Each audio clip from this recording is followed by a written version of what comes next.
700 soldati da 8 nazioni diverse e un comando NATO. Scenario di guerra in tempo di pace. Sospesi nel vuoto in cordata, elicotteri che calano cannoni e aerei di attacco al suolo della base di Strana come scorta. 34 anni dopo, le 3 cime di Lavaredo hanno ospitato l'esercitazione organizzata dalle truppe alpine dell'esercito. Non accadeva dal 23 agosto 1984.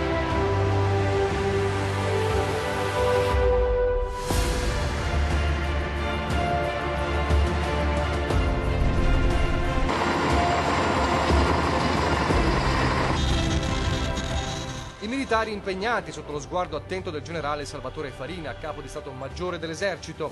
Prima le arrampicate, oltre 200 alpini particolarmente addestrati ad operare sulle pareti di roccia, saliti lungo 14 vie aperte sulle 3 cime, in prima fila gli uomini delle brigate Giulia e Taurinense.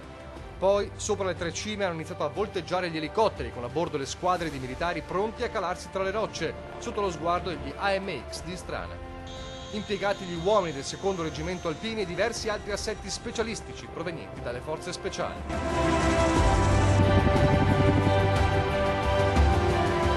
La montagna è nel DNA degli alpini, oggi come ieri le sue esigenze e le sue regole dettano l'addestramento così selettivo da fare dei soldati di montagna dei militari al quadrato, ha sottolineato il generale Berto, comandante delle truppe alpine. L'addestramento che la montagna permette è irrinunciabile per l'alpino.